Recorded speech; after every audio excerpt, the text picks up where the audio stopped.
O ministério, o Pescador Sal da Terra está em ascensão, está crescendo. Amém? Guiado pelo Espírito Santo, nós temos uma instrução para você hoje. Uma instrução muito simples, mas muito eficaz.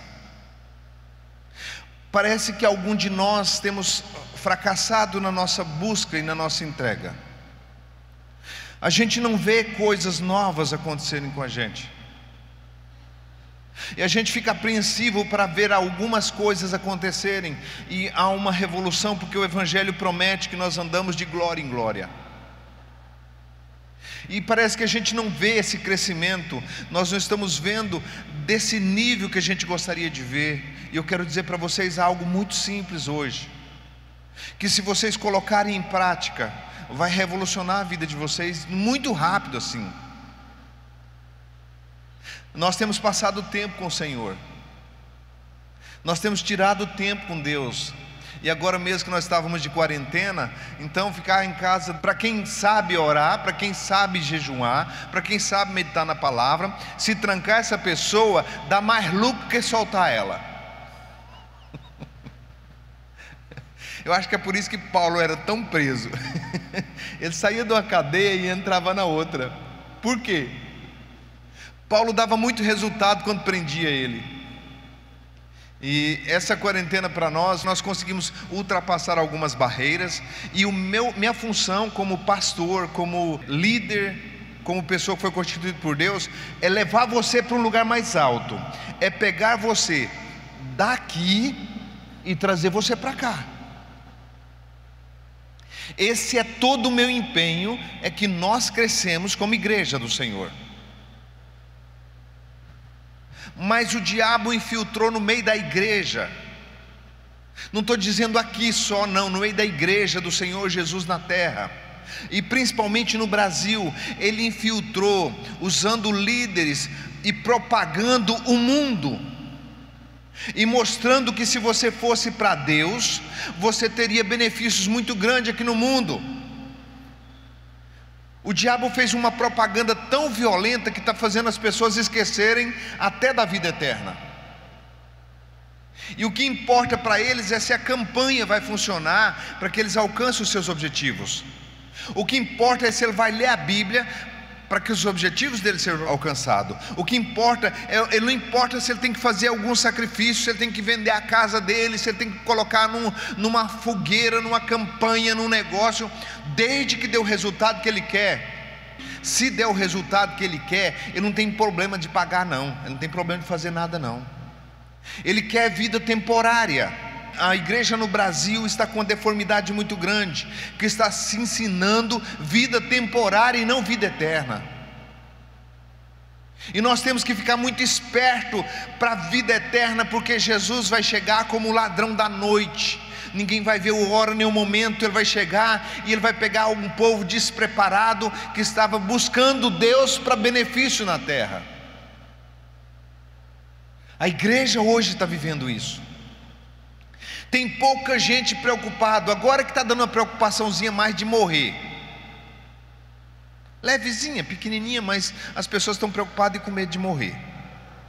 Não adianta medo, porque vai mesmo. Todo mundo aqui vai morrer.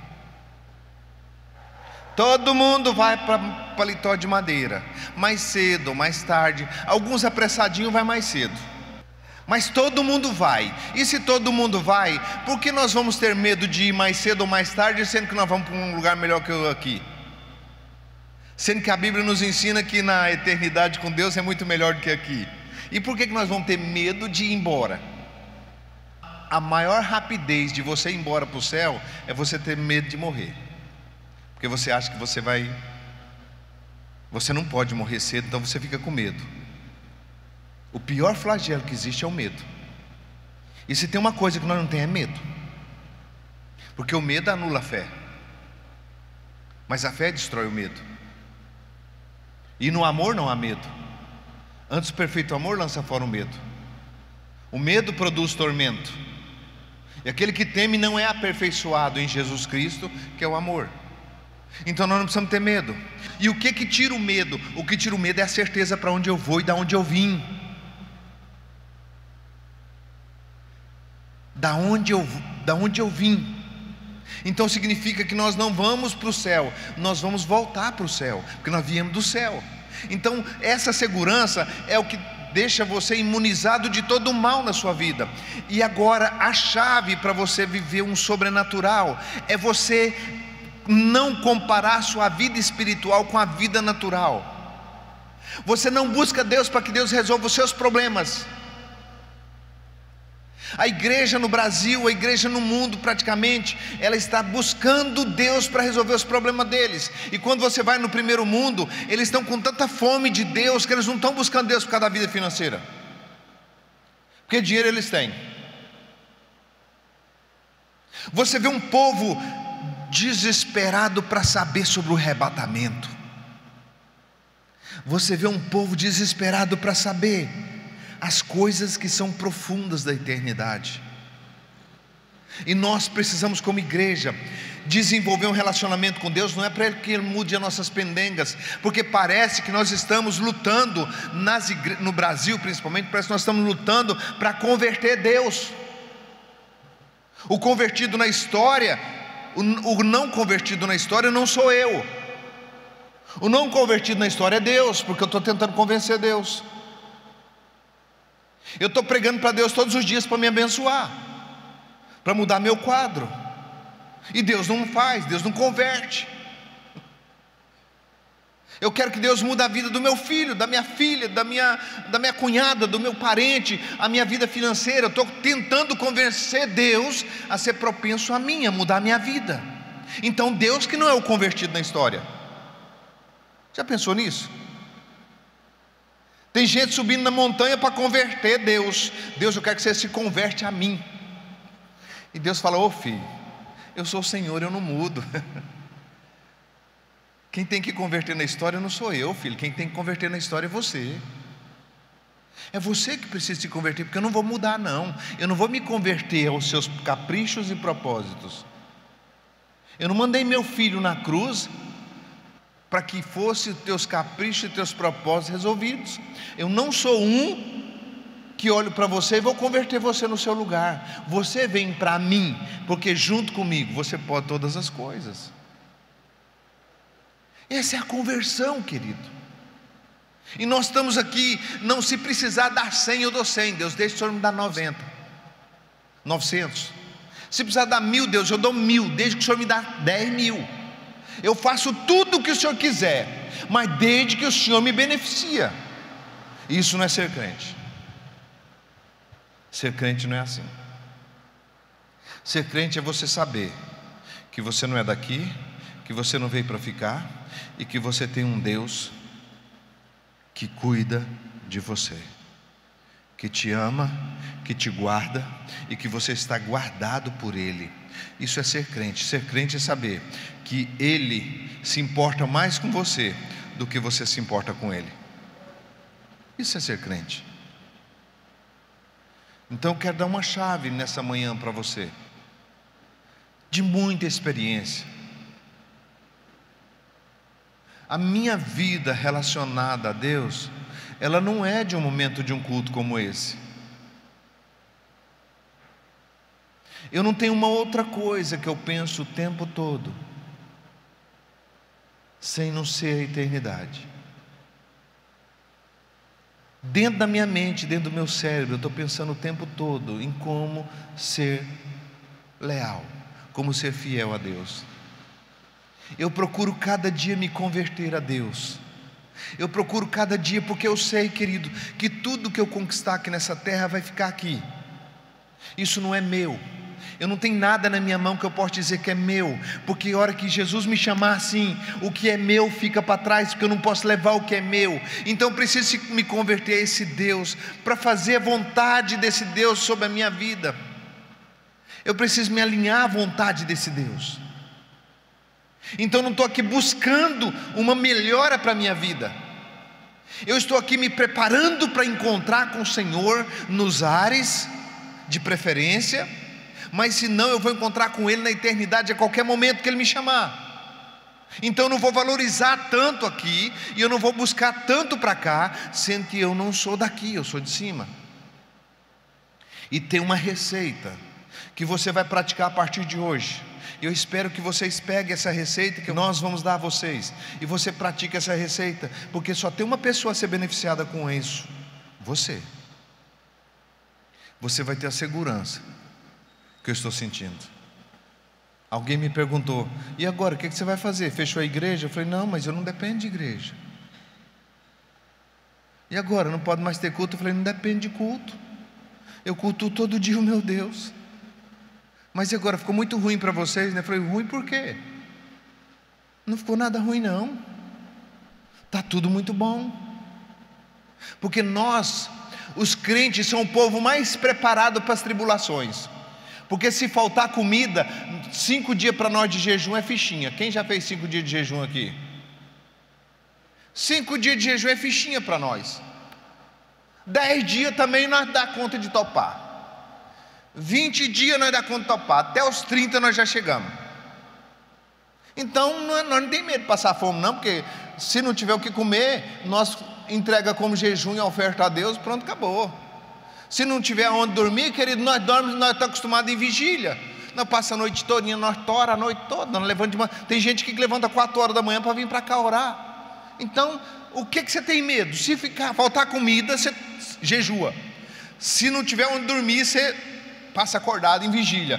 De todo jeito que pegar, nós somos vencedores. Então nós temos medo de quê? Ah, mas se viu o corona. Dentro de mim tem um veneno maior que o corona. Dentro de Paulo tinha um veneno maior que o veneno da cobra venenosa. Ela picou Paulo, quem morreu foi ela. Se o corona atacar você, sabe quem vai morrer? Ele. Porque o que tem dentro de você mata ele. O veneno que nós carregamos é o maior antídoto contra todo o mal. Nós temos um Deus com nós. Na ilha de Malta, quando Paulo pegou a lenha, que aquela cobra venenosa picou ele, todo mundo da ilha que tinha sido picado por aquela cobra tinha morrido.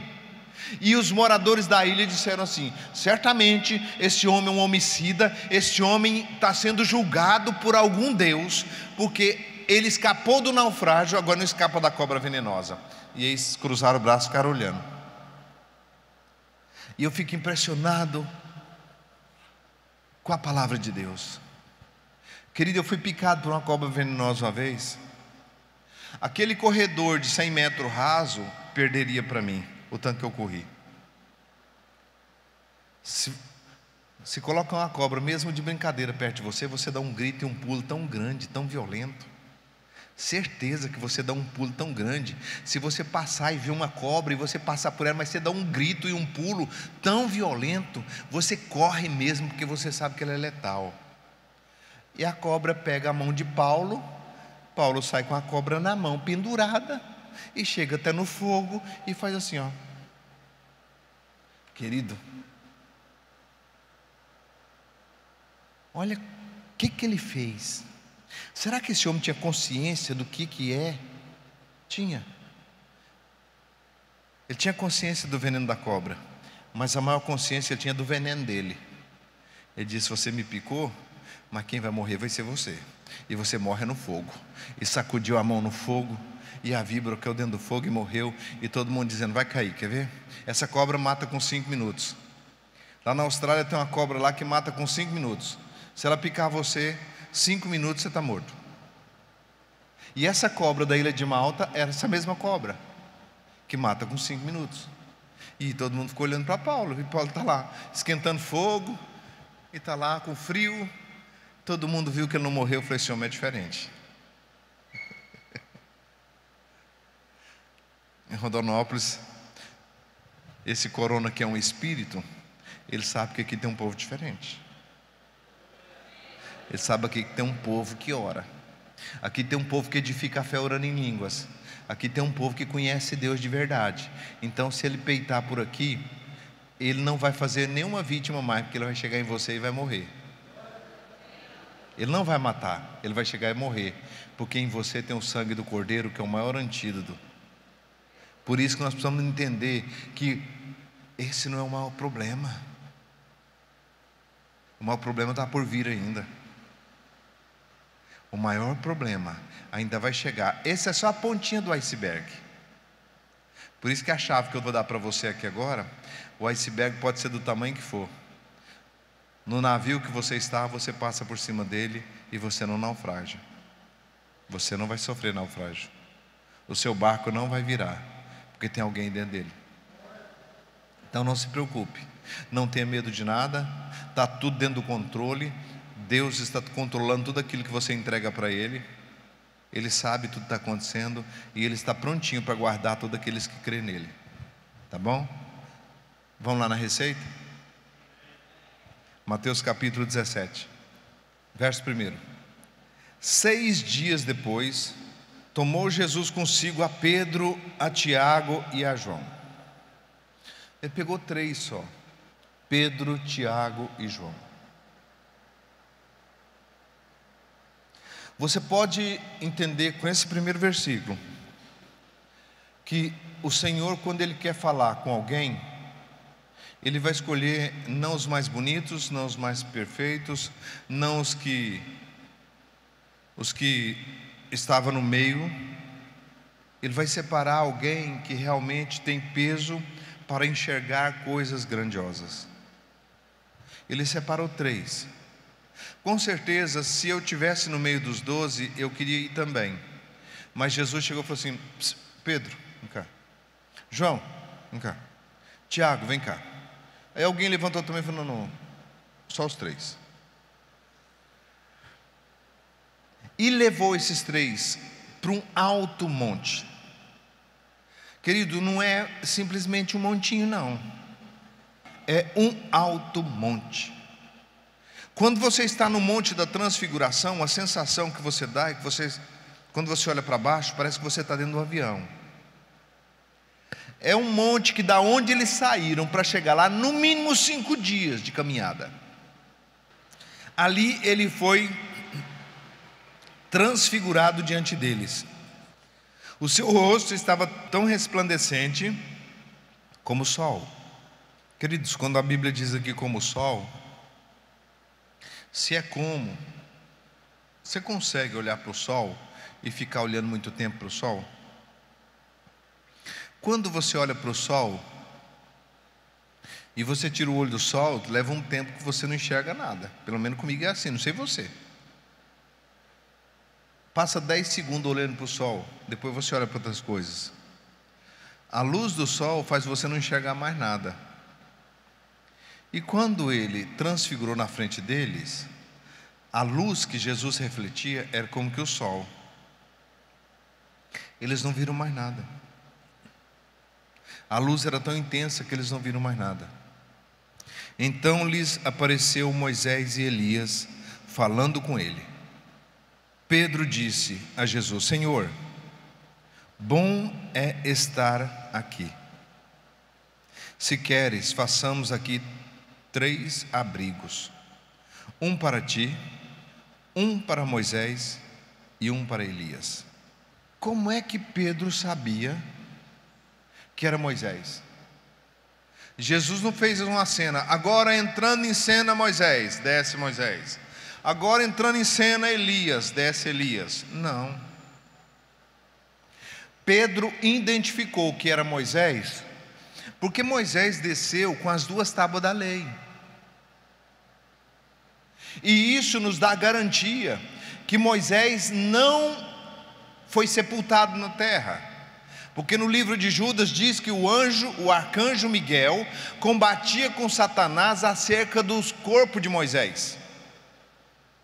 Porque o diabo queria o corpo de Moisés, porque se ele tivesse o corpo sepultado na terra, ele podia fazer um santo, uma imagem de escultura.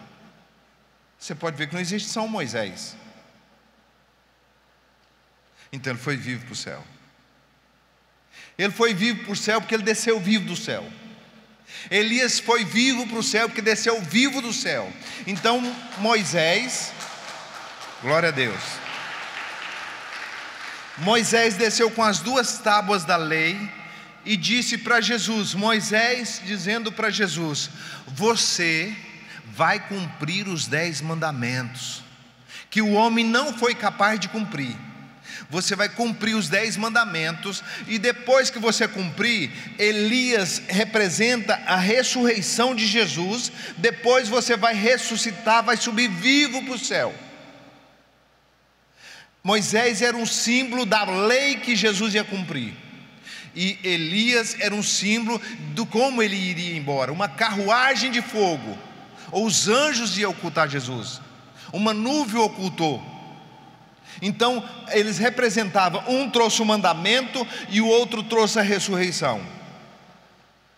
Mas Jesus transfigurou na frente dos discípulos de tal maneira que eles falaram: nós fazemos aqui, inclusive lá tem uma igreja hoje, nós fazemos aqui 3 tendas, uma para o Senhor, outra para Moisés, outra para Elias, porque esse lugar é o lugar mais puro que tem, porque eles viram a glória de Deus, eles viram o sobrenatural ali, e eles piraram a cabeça. Eles viram quando Moisés desceu vivo, e Moisés conversou com Jesus. Elias desceu na carruagem e conversou com Jesus. Todos estavam preparando Jesus para tudo que ia acontecer. Mas o que eu quero te chamar a atenção é o resplendor de Jesus. Como é que Jesus transfigurou, que o rosto dele parecia o sol. Só que não foi só Jesus que fez isso, que transfigurou. Moisés passou 40 dias no monte, orando e jejuando, Êxodo 34:30, orando e jejuando, e meditando na palavra, ouvindo Deus, tendo face a face com Deus. Quando Moisés desceu do monte, a Bíblia diz que o rosto de Moisés é como a luz do sol. O rosto de Moisés não podia fitar, ninguém podia olhar para Moisés, que corria o risco de ficar cego, porque a glória de Deus, a luz de Deus era no rosto de Moisés, e ele teve que cobrir com um véu, colocou um pano simbolizando a carne, cobriu aquele véu com a carne, simbolizando que o mesmo fogo que resplandeceu sobre Jesus, o mesmo fogo que resplandeceu sobre Moisés, está coberto pela carne, a carne que é o seu corpo, que está aí agora, porque o Espírito Santo está dentro de você. A mesma luz que resplandeceu. Mas também não foi só Jesus, não foi só Moisés, não foi só Jesus. No livro de Atos, no capítulo 6, no verso 15, diz que quando Estevão estava pregando e falando a respeito de Deus, a glória de Deus resplandeceu sobre Estevão, de tal maneira que o rosto de Estevão parecia o rosto de um anjo. Atos capítulo 6. Toda a ministração que o Espírito Santo traz para você, usando uma pessoa aqui em cima, ela só é do Espírito Santo se ela te der um dever de casa.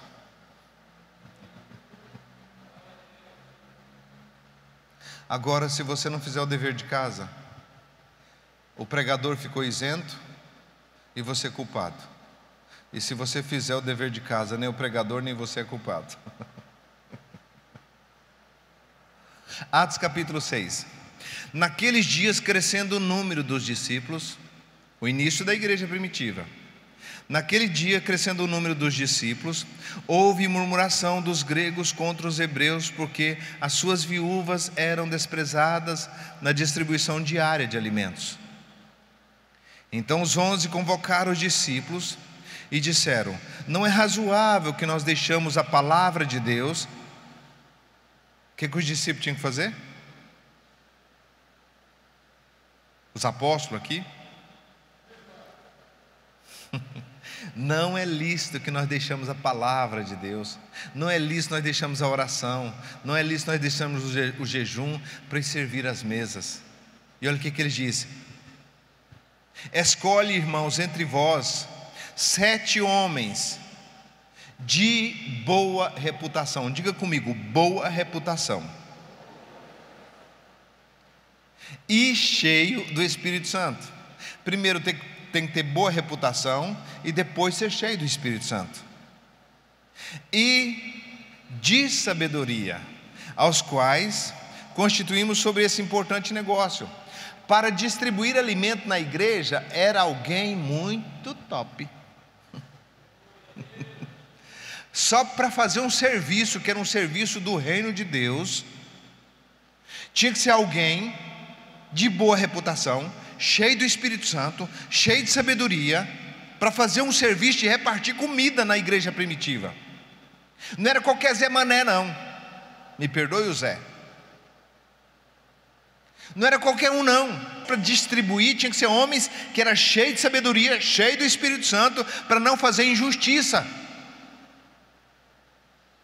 Porque era tanta coisa que tinha no meio da igreja, era tanta coisa para repartir, tantas coisas, era tão próspera a igreja primitiva, que era tanta coisa para repartir, que precisava de homens justos, homens honestos, homens sinceros, pessoas definidas para fazer o serviço do Senhor.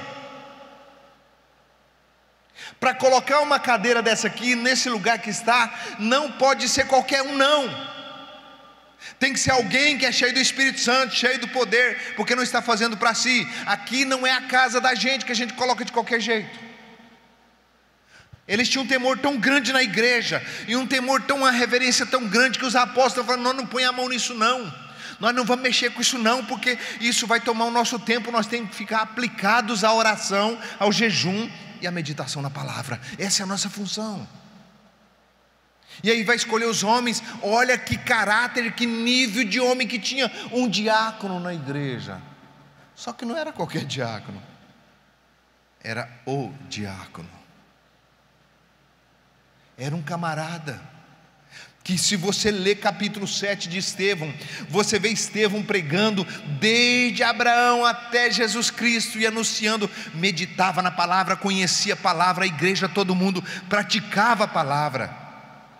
Mesmo que não tinha um cargo de importância, e que era simplesmente um diácono. Um diácono é o quê? É o que serve na porta, é o que serve no estacionamento, é o que serve na água, no banheiro, nas coisas, é o que serve dentro da igreja. Tem que ser pessoas tão qualificadas e cheias do Espírito. Escolhei para distribuir alimento, escolhei irmãos dentre vós 7 homens de boa reputação, cheios do Espírito Santo, de sabedoria, aos quais constituamos sobre este importante negócio. Isso é importante, em repartir.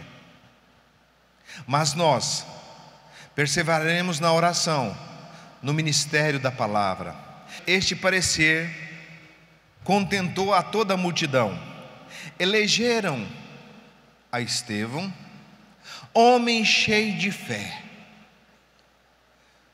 Ele não estava pedindo um cargo. Quem quer um cargo nunca vai ter. No reino do Espírito, não. Você é reprovado quando você almeja um lugar sem valorizar o que você está.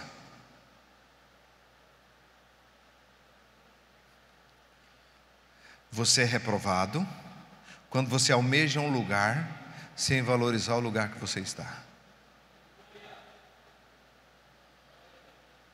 O valor que você dá para o lugar que você está é o quanto que o Espírito Santo vai chamar você para fazer serviços grandes em Deus. Mas se o seu objetivo é correr atrás do que você não tem, é porque você não valoriza o que você tem. Porque quando você valoriza o que você tem, você sabe que o que você não tem vai chegar. Porque o que você tem agora você não tinha antes.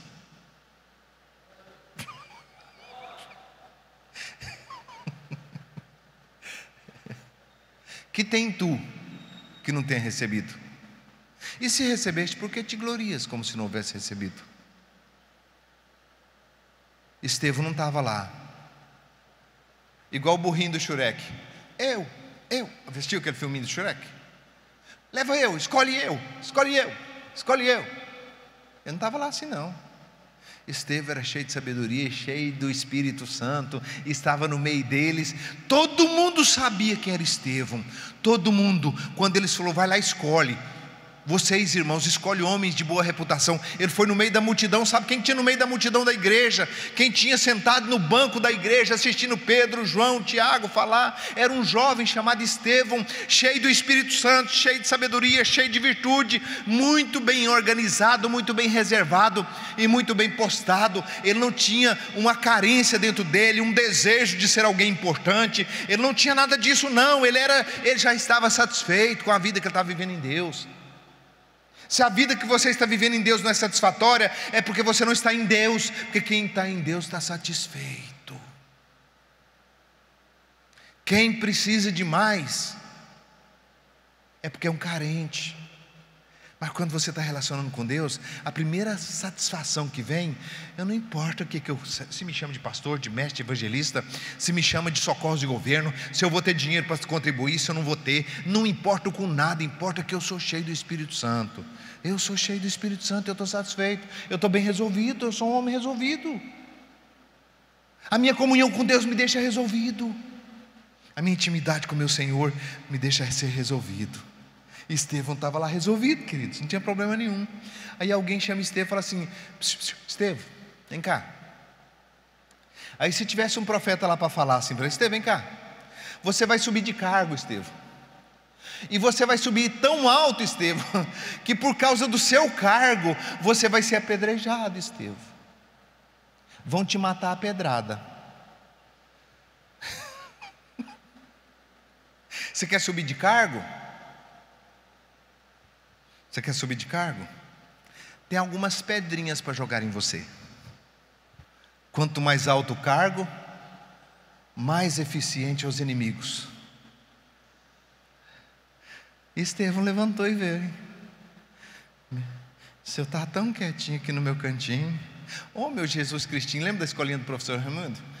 Meu Jesus Cristinho, eu estava tão quietinho que agora você me chama aqui desse jeito, estava tão quietinho aqui, meu Jesus Cristinho. Chama Estevão. Ministério curtinho, durou pouquinho, mas ele tinha uma vida tão entregue a Deus. Ele era um homem de tanto conhecimento com Deus, e tanta revelação, e tão crente, mas tão crente, mas tão crente, que eles viram ele, falou: Estevão é o cara, vamos colocar ele nesse serviço, porque ele é um homem de boa reputação, ele é cheio do Espírito Santo, ele é poderoso em palavra. Olha as características de um homem para repartir comida com a viúva.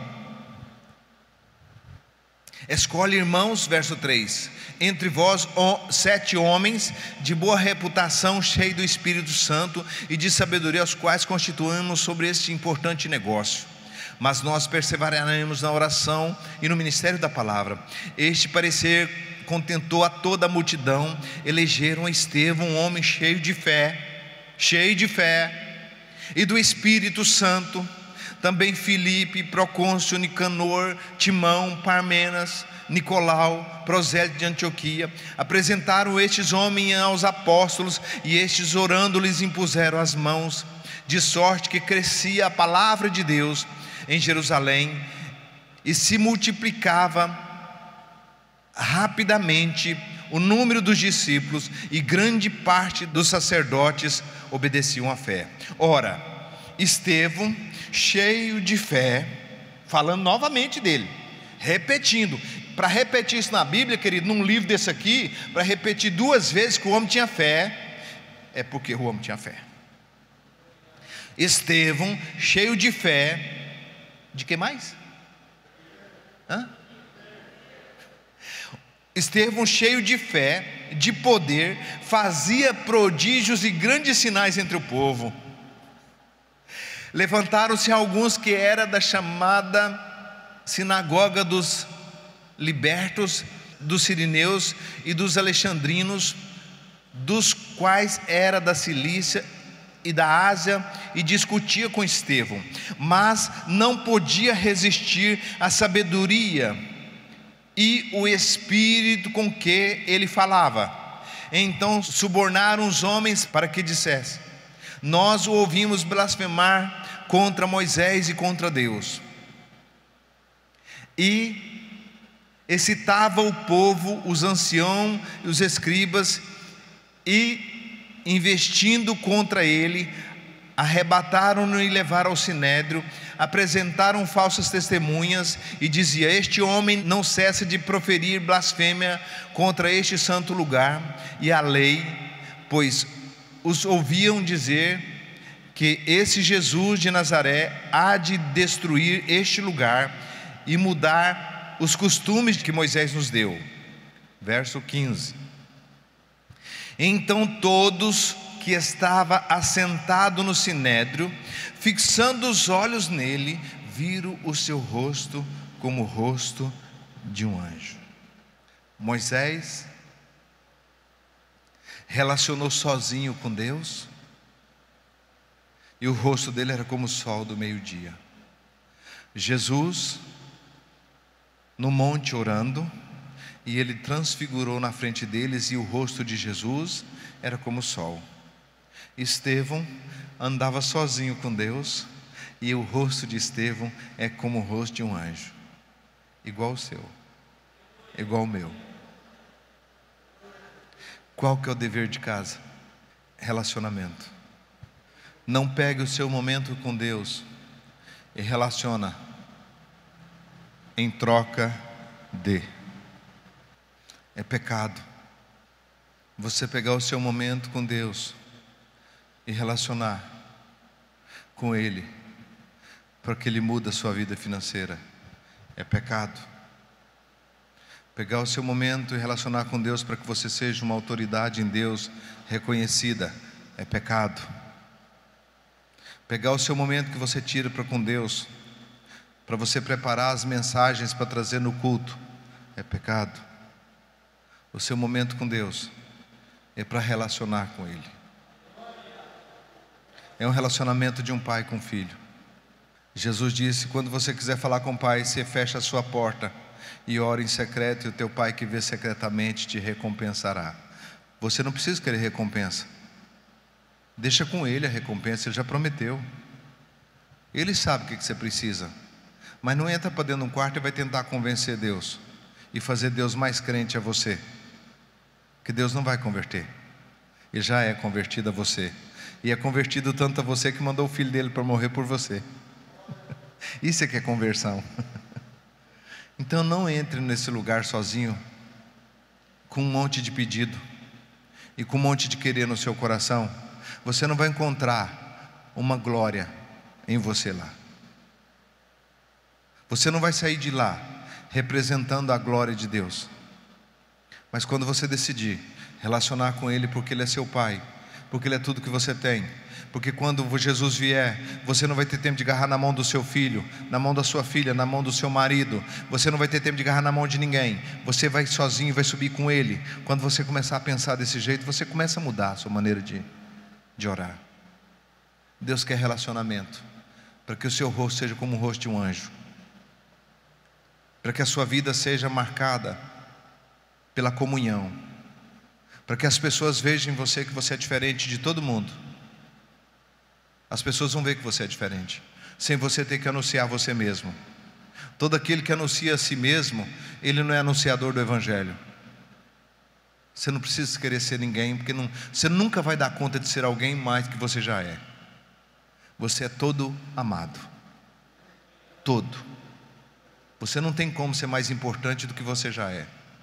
Jesus já te ama na sua totalidade. Ele não pode amar você mais, nem amar você menos. Mas você relacionando com Ele, a presença dEle vai estar em você e vai transfigurar você. E quando Ele transfigurar você, todo mundo vai querer estar perto de você. Por quê? Mesmo que seja para te apedrejar como Estevão, mas ser apedrejado por causa de Jesus, não por causa de você. Então, qual que é o dever de casa? Separa um tempo sozinho com Deus. E eu vou pedir a vocês que nesse tempo que você vai separar, não ore em línguas. Primeira vez que eu falo em cima desse púlpito, não ore em línguas. Não ore em línguas. Não leve a Bíblia. Você sozinho se apresente ao seu Deus, em silêncio, e fica lá quieto. Fica lá quieto.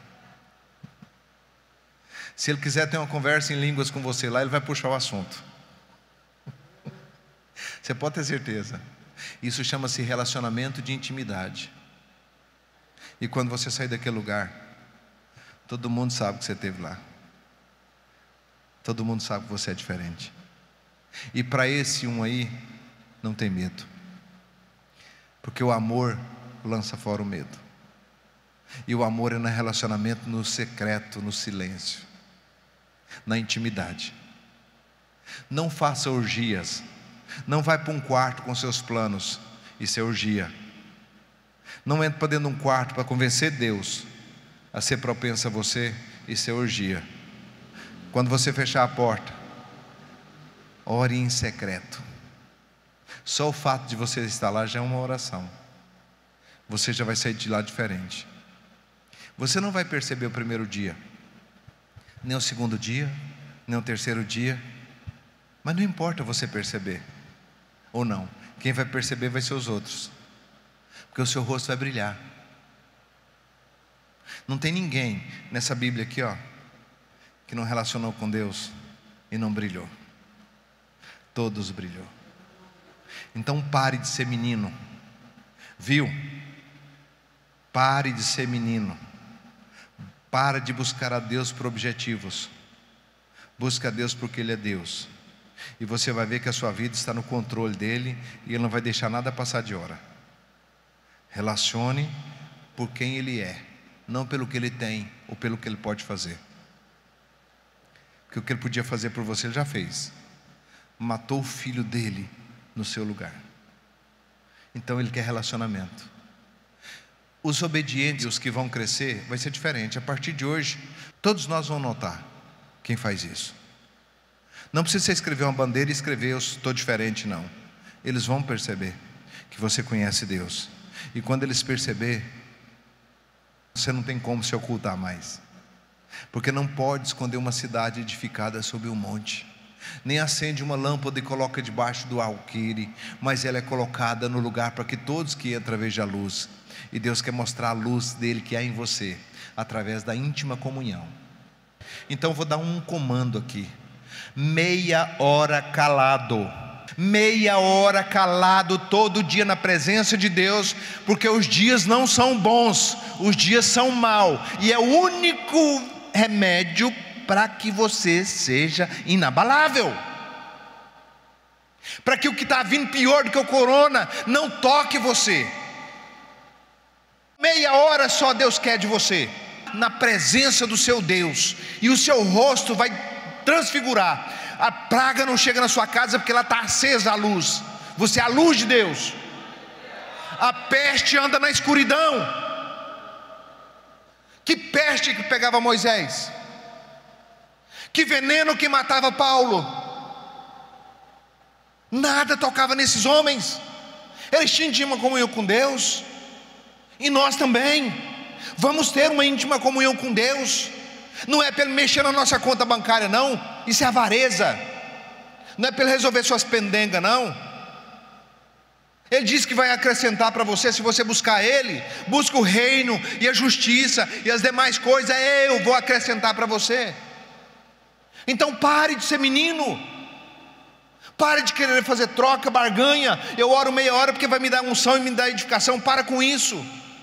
Não adianta nada você ficar o dia inteiro blá, blá, blá, blá, orando em línguas, querendo trocar com Deus.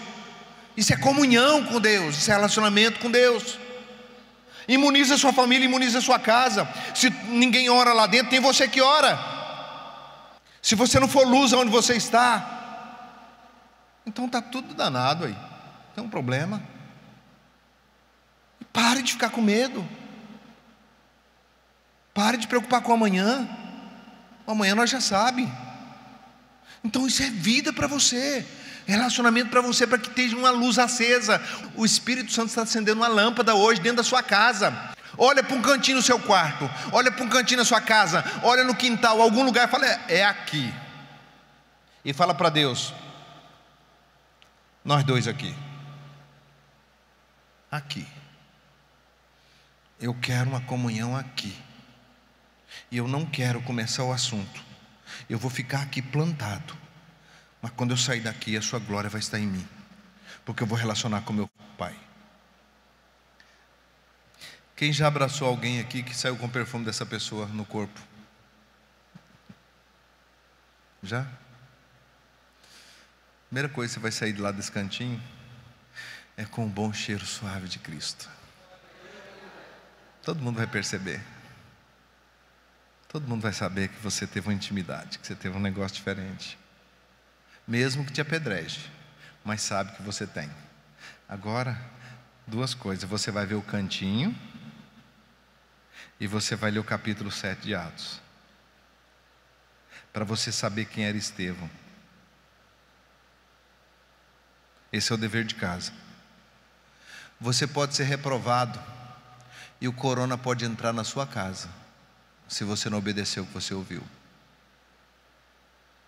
Porque a peste anda na escuridão e você recusou ser a lâmpada daquela casa. Todos não oram, mas eu oro. Todos não querem, mas eu quero. Então eu sou lâmpada na minha família. As trevas não vão chegar na minha família, porque eu sou protetor da minha casa. Eu sou protetor do meu lar. Não encubra a sua negligência pela negligência dos outros. Se eles não oram, vocês têm que me ajudar a orar, gente. Alguém já falou isso aqui? Pois é. Isso é negligência. Gente, vocês não precisam nem orar. Mamãe ora. Vai chegar o tempo que vocês vão orar também, porque um dia você vai ser pai, você vai ser mãe. Naquele dia você vai ver o tanto que é precioso proteger a sua casa. Mas agora está tranquilo. Enquanto o noivo está com os convidados, ele não precisa jejuar. Mas um dia o noivo será tirado e ele vai ter que jejuar. Você está entendendo o que eu estou falando?